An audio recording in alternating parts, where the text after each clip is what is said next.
right, so this set of notes is going to look at motion and momentum. And motion and momentum is really our introduction to physics. So what is physics? Well, physics is the study of matter in motion and why it moves. Matter, in case you don't remember what that is, matter is anything that takes up space and has mass. There's three states of matter: solid, liquid, and gas. Okay? So everything in the world is made up of matter. And when energy and matter interact, they're interacting through forces, and that results in a change in the motion of the object. So what is motion? Motion is literally the changing of position. Okay, sometimes we describe it in terms of relative motion, and that's the movement of an object against a point of reference. Distance and displacement. So displacement includes distance is how far an object travels. Displacement includes the distance between your starting and end point, as well as the direction traveled. So if we look in this diagram here, okay, this person is just walking from one corner to the other. They've traveled 40 meters, but they've also have a displacement of 40 meters in the direction of east. Okay. Whereas here, this person has walked all the way around the park, so they have physically walked a distance of 140 meters, but they're right back where they started. So their displacement is 0. Speed is the distance traveled divided by the time taken to travel that distance. Now, there's two units of measure involved in finding speed, and that is the distance that you've gone. In science, we talk about that in meters, although you're probably more familiar from riding in cars that it's measured in miles, or miles per hour is speed that we're familiar with. But in science, it's meters per second. So you travel a distance measured in meters over a certain amount of time, usually measured in seconds. Okay? So the formula for speed, S equals speed.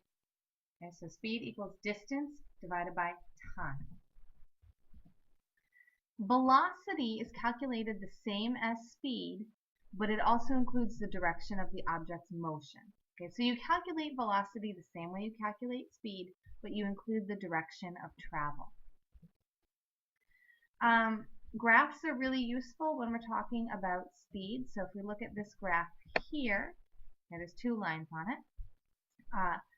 As distance is increasing, right, distance increases as time is also increasing. So if we look at the two lines and I were to ask you which one is faster, you would tell me the yellow line represents the faster speed because it is a steeper line. Okay, the slope of the line is equal to the speed of the vehicle, or the speed of the object.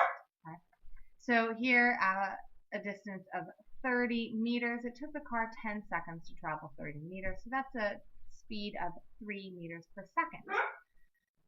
The blue line represents an object that only traveled 20 meters over a time of 20 seconds, so that's a speed of 1 meter per second. I apologize for the dog barking in the background, or that would be my small dachshund at Kiddo. Acceleration. Okay, objects can speed up or they can slow down. Now, when they're speeding up, the speed increases and we say acceleration occurs. And really, it's speeding up because the acceleration is in the same direction as the motion. Slowing down, your speed decreases. And slowing down happens because the direction of acceleration is opposite to the direction of motion. Again, we'll do some activities in class with this, so the concept will make a little more sense to you. There are some factors that influence acceleration. Okay, the biggest one is mass, the amount of matter in an object. So the heavier the object, the more mass there is, the more matter there is, the harder it's going to be to change its direction. Inertia, which is this idea that objects resist a change in motion. Okay, so inertia is referring to the tendency of an object to resist a change in motion. Momentum, which is a measure of how hard it is to stop the object. Okay, a football player running down the field has a lot of momentum. It's harder to stop them. Okay, so that's where we're going to stop for now. It's okay if this is a lot for your brains to handle right now. We will spend quite a bit of time on these concepts in class.